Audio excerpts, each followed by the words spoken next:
Vision. Where there's no vision, the people perish, the prophet tells us. And we're going to really end this with a big, big bang with two visionary New Yorkers, Julie Menin and Scott Stringer. I voted for Scott Stringer. Then I left town. No connection. No, Scott Stringer is the fabulous visionary and terrific president of the borough of Manhattan. He's made it his mission to preserve the sense of neighborhood for the 1.6 million residents of this borough. He is very proud of his work to strengthen the voice of Manhattan's community boards and debates over city planning. He understands the benefit of increasing youth participation in the planning process and has supported the Municipal Art Society's City Youth Program for this reason. And you saw one of the examples, young Karan, he was fabulous. Scott Stringer believes in a greener future for New York and has launched Go Green campaigns in East Harlem, the Lower East Side, and Washington Heights. East Harlem now has new farmers markets, more street trees, and a new state-of-the-art asthma treatment center. He has shown a deep commitment to bettering transportation, public safety, affordable housing, and he has worked to turn around vacant lots and abandoned buildings. Prior to being elected borough president, Mr. Stringer served for 13 years in the State Assembly, where he authored legislation to protect victims of domestic violence, protected rent regulations, and fought for reform. The beautiful, gorgeous, he's a little too gorgeous if you ask me. I'm very jealous, but Julie Menin has been the chair of Community Board 1 for the past 5 years. Julie is the former president of Wall Street Rising, a nonprofit organization that she founded a few weeks after the September 11 attacks to help restore vitality to Lower Manhattan. She's also an attorney and host of her own show on NBC. She was, by appointment of Mayor Bloomberg, a commissioner of the city's districting commission, and she was a juror for the selection of the Ground Zero Memorial. She has been instrumental in shaping the future of Governor's Island, Battery Park, and a range of other causes focused primarily on Lower Manhattan. Ladies and gentlemen, welcome Scott Stringer and Julie Menin.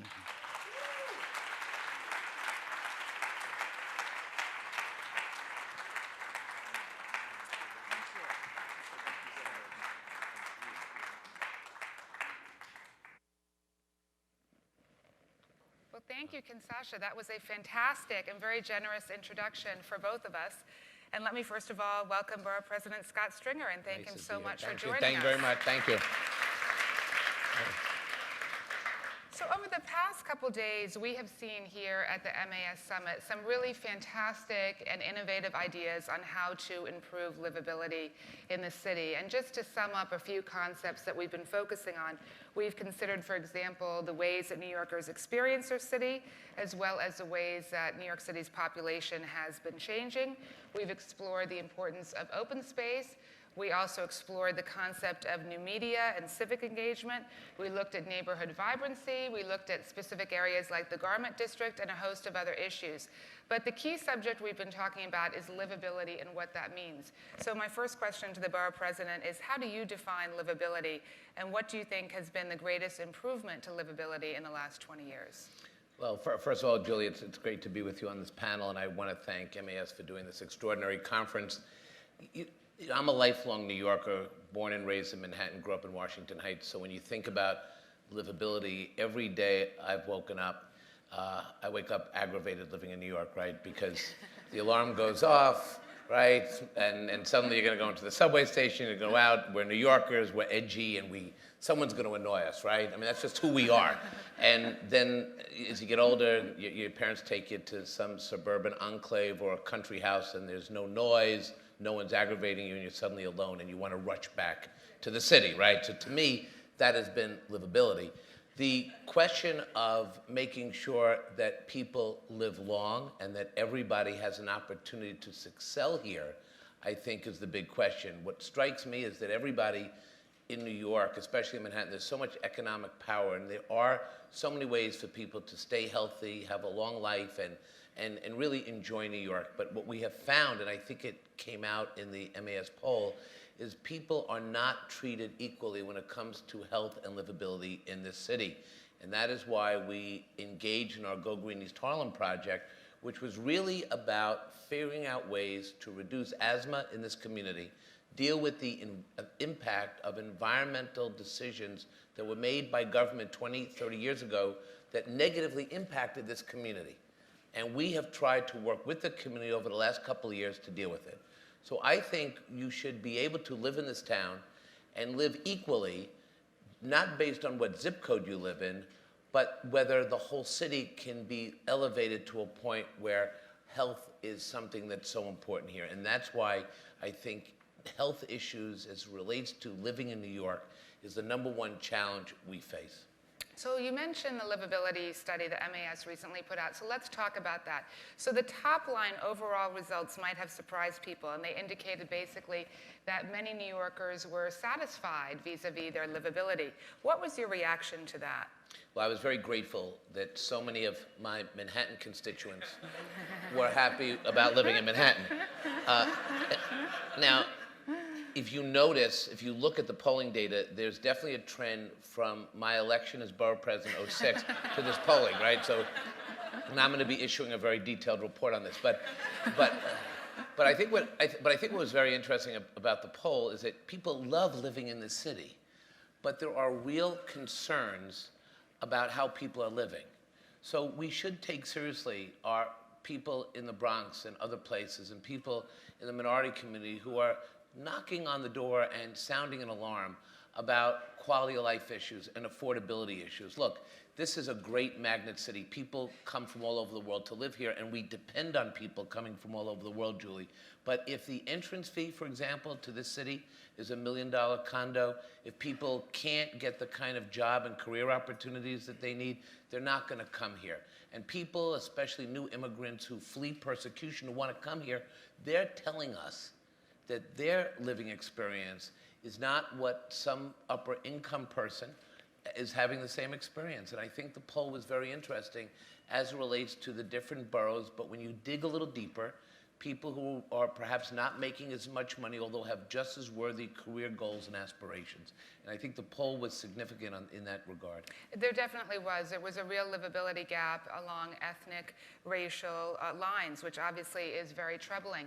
One of the follow-ups to that is the whole idea of comprehensive planning, because here in New York City, one thing that's always surprised me is the fact that we really don't have comprehensive planning. If you look, for example, at a city like San Francisco, they have mandated set-asides for affordable housing, for school seats, for so many different areas. These are things that could help us address some of these inequities. What can we do in New York City to try to get to the issue of comprehensive planning? It is time to plan comprehensively, finally. And part of what we've noticed is that the city government and City Hall has big ideas for this city, and I think that's exciting. The mayor, when he put forth Plan NYC and other big initiatives, we applauded and worked with him on this. But the issue is, how can we support large-scale development, new projects, and give communities a real input into the planning process, which actually makes the project better and more successful. And part of what we've now seen with government, both on the state side and the city side, is that when you look at planning, it's been really about elected officials creating a synergy for one big groundbreaking, and the project somehow never gets completed. Moynihan Station, which could be one of the greatest projects of this city, the gateway to the borough of Manhattan and this wonderful world we live in, has been stalled because of politics and poor planning and lack of participation by numerous stakeholders. And what we ought to be doing is making sure these projects are finished and then have the groundbreaking. I've gone as borough president. I was very proud to go to the 4th groundbreaking of the 2nd Avenue subway, for example. And what it says, I mean, it's funny at the outset, but look what just recently happened. Governor Christie said he's killing the Hudson Tunnel project, even though the federal government is paying $3 billion, free money for the state of New Jersey, and he's killing the project because there are cost overruns. He's half right. We shouldn't kill a major development project that's going to reduce congestion and foster business. That's the wrong answer. But we elected officials have got to start understanding that when you propose a project, you have to make sure it comes in on time and on budget. The Second Avenue subway, which I support, has been delayed about 7 years. It will probably be at least $500 million to $1 billion over budget, and that is unacceptable. So we are now at a crossroads about development and community participation. We have to start figuring out how we're actually going to accomplish big projects that will make it easier for people to come, live here, and work here in the next 20 years. Now, when we talk about planning, do you feel that we lost a major opportunity with the recent Charter Revision Commission? Your office and many other groups presented comprehensive plans for changing land use and really reforming government. Those recommendations were largely ignored by the Charter Revision Commission. What was your reaction to that? We didn't have in retrospect, we didn't have a Charter Revision Commission process. We took care of a couple of political issues relating to Ron Lauder and the mayor regarding term limits, and all the great possibilities that we could have had to look at government top to bottom, propose new ways on community-based planning and a whole host of issues. We submitted a 76-page document. If those are interested, I'd love to send it to you, that talked about specific recommendations that relates to the charter. Two I thought made a lot of sense. First, we finally should put in statute, in the charter, that we should have a food and markets commissioner. We have a multi-billion-dollar food procurement opportunity in this city to deal with our food supply. We have one person in the city that's responsible for the food network, right? One person. And you know what happened to him? He just left city government, right? So nobody is dealing with issues like food, which could be part of a new economy, create entry-level jobs, start entrepreneurship, bring the food supply closer to the city. We wanted a commissioner on food and markets. The second thing we said was, why don't we create an independent planning office? Because what invariably happens is the city planning commission is not really about long-term planning. What they're very good at is they look at a proposal, they make recommendations, and they help shape it the way you do on the community board, the way I do as borough president, but they're not thinking about agency planning over time. So let's look at, for example, the Department of Transportation. They want to look at transportation alternatives. They look at bike lanes. But they never really had a conversation with police and enforcement agencies to make those lanes safe. We need to have a planning department that works with all the agencies, whether it's sustainability, planning large-scale development, or just creating new ideas, and have a planning process that's ongoing and inclusive. We could have created those proposals with the charter revision. So what we should do, we should call on the mayor to re-impanel a charter revision commission, and let's really look at top to bottom how we can foster a more effective government and make the changes we need to be more progressive and forward-thinking. Now, wouldn't the Charter Revision Commission not have to be completely appointed by the mayor? Because having all the appointees controlled by the mayor arguably is not independent. The reality is, realistically, it would be great if you could impanel a blue ribbon commission free of politics. The history of our charter revision panel is that's not been the case.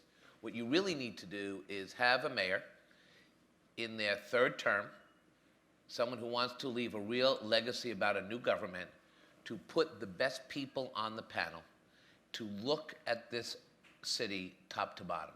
And it would be very exciting. We have not had that look since 1989.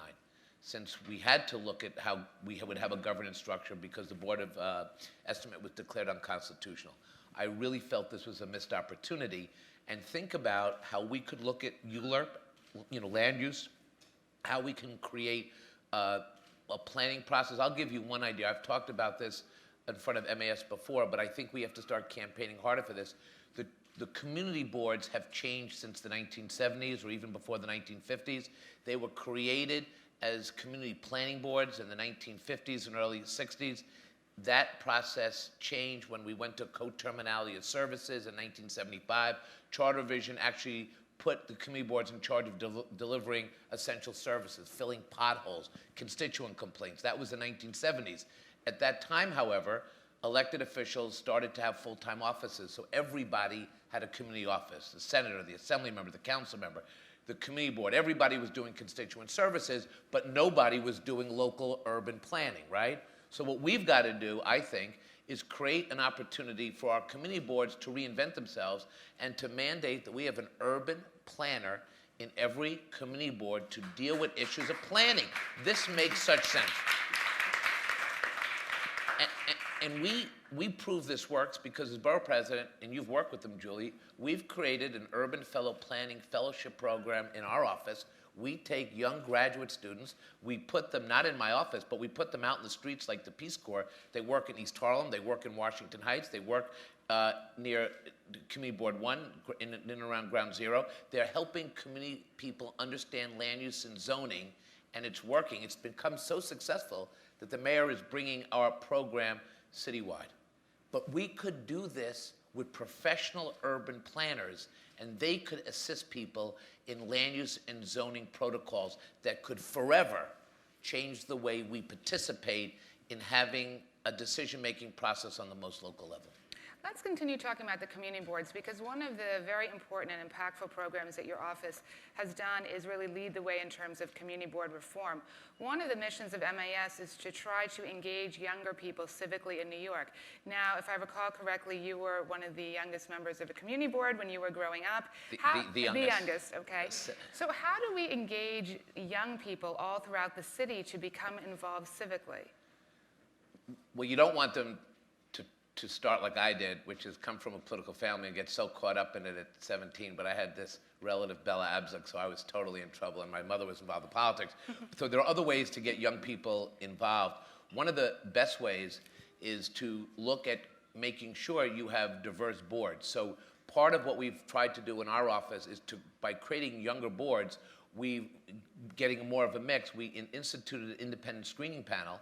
So it freed me up politically. I don't appoint people based on whether they supported me or not.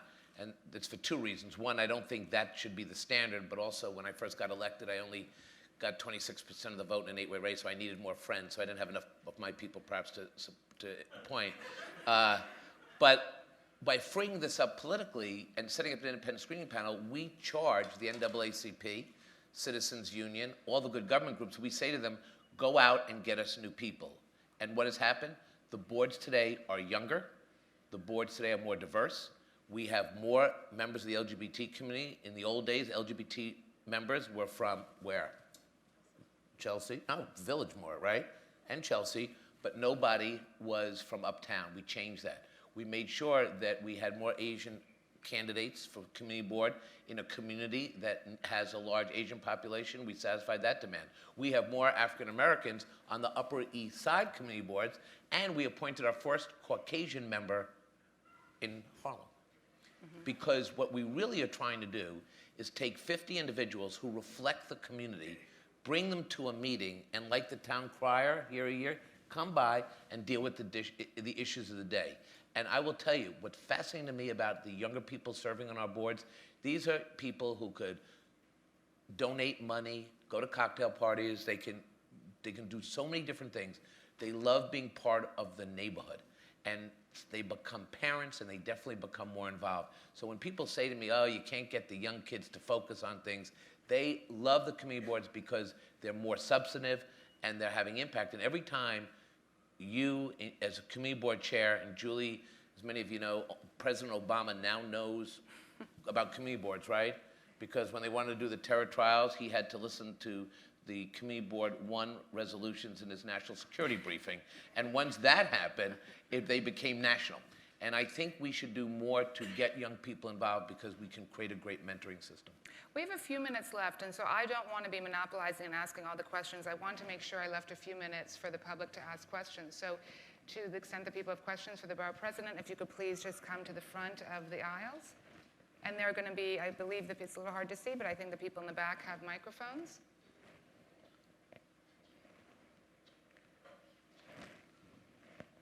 Okay, we're going to start over here.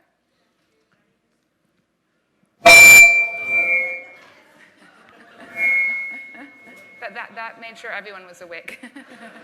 Thank you. Good morning. Is it working? Do you want? I think you can just go without the mic, maybe.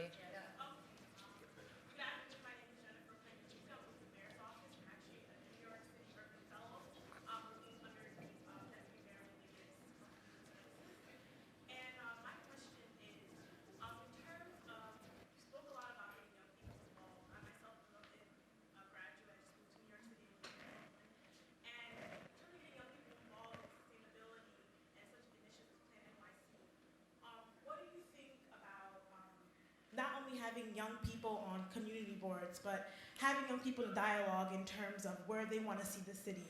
Because as you know, our generation is going to continue the initiatives that are being taken now and move them forward. Opening dialogue in terms of not only having them community boards, but maybe even having them, people of my generation, understand what it means to plan the city.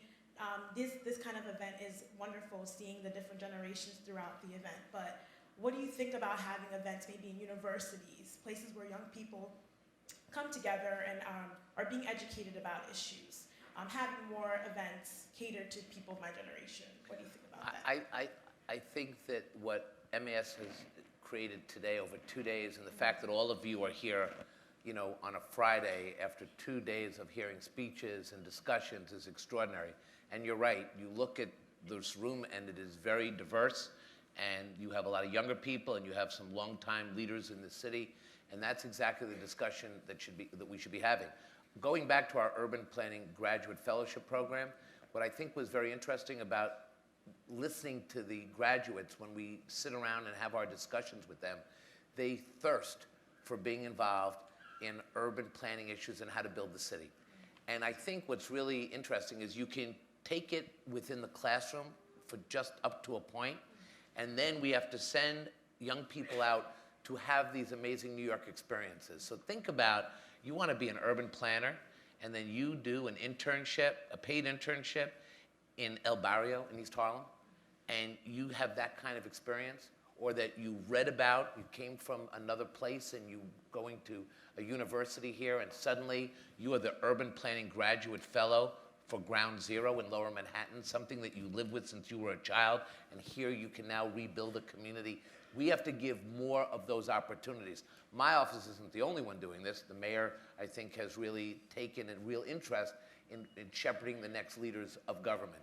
So much of these issues have always been about getting involved in politics. If you want to succeed, you have to join the political clubhouse. I think the next model has got to be what's happening here, and we've got to elevate that. And I'm not knocking people who serve as political leaders and district leaders. It's actually how I started. But I think for the people that we're going to attract to the city, want to participate, this is where it's at for people who love urban centers like New York. This is such a great canvas to leave your mark on. Okay, great, thank you. We have time for one more question. Do you have a question, sir? No? Okay. Well, then I'm going to ask the last question. One of the most vexing problems that we hear all the time, certainly at Community Board 1, is school overcrowding. I know your office put out the Crowded Out report.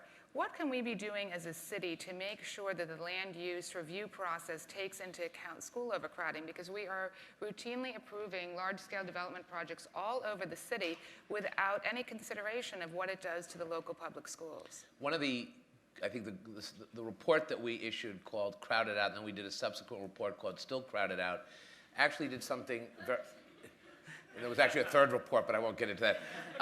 But we did something very novel. It wasn't really rocket scientists, though it was something new. We went to the buildings department. We figured out all the building permits that were online, figured out the number of seats that we would need in the schools using a formula, but also figuring out how many people were moving into communities. So when you looked at a school district that's, you know, miles long, yes, there was no overcrowding. The Department of Education was right. But when you started to break down the statistics and the numbers by neighborhood, you saw large overcrowding issues. Lower Manhattan, the Upper East Side, Upper West Side. You could see trends in Northern Manhattan. And we were able to convince the Department of Education, much to their credit, to create war rooms with our office to start looking at how we can identify space to get new schools. Now, the capital plan is totally inadequate, but there are real budget concerns. So clearly, we have to partner with private industry and private developers. Since we did this, the Rudin family committed to a school, NYU committed to a 600-seat school in their campus plan, Lower Manhattan, thanks to your leadership, and you also had someone assisting you named Shelley Silver, was able to get some schools built in that district.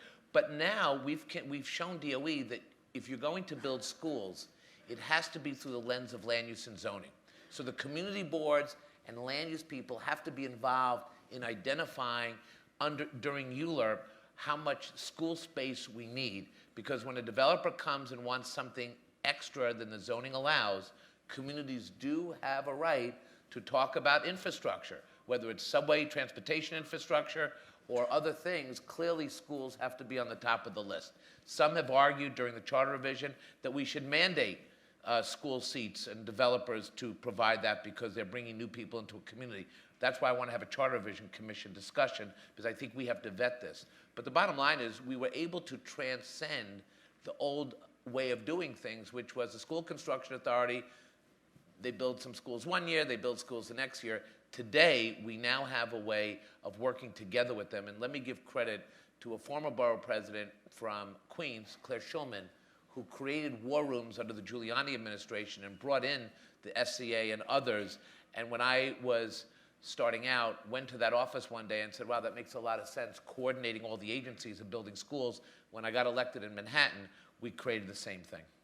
Well, I want to first of all thank Borough President Stringer for this fantastic conversation. As you can see, he's working on so many issues that affect really the city wide, and we thank you so much for being here today. I want to thank all of you for listening, for your questions, and I hope you will leave here inspired to create even more change in your respective neighborhoods. Let me turn it over Thank you, to President Stringer. Thank you, Julie. Thank you so much. I want all the MAS City Youth interns to stand up. MAS City Youth, stand up. I know you're back there. Come on, let's see. These are the young people out working with community boards. Thank you for being here. I'm going to wrap this thing up so fast it's going to make your head spin. Thank you, David Childs. Thank you, Constantia, for doing that summary. Thank you to the MAS board. And listen to this roster of supporters: the Rockefeller Foundation, the Rockefeller Brothers Fund, Eddie Torres, right there, Rockefeller Foundation, the Winston Foundation, Con Edison, Helaba, American Express, the William and Mary Grieve Foundation, the Educational Foundation of America, Tiffany and Company Foundation, Tishman Spire, Bob and Jeannie Birch, Donna and Marvin Schwartz, Paul Byrne, Enterprise, the Durst Organization, Malkin Holdings, Time Out New York, Joan Davidson, J.M. Kaplan Fund, Jamison Theaters, Mike and Janet Schlossberg Family Foundation Trust, Yoli Bike and Roll, in the New York Times. Oh. Let's hear it for supporters. This is great. Watch us online. There will be discussions going on all over the place. They're already happening, and you'll find out about how these issues are advancing, of course, with your participation. Thank you so much for a superb 2 days. Thank you.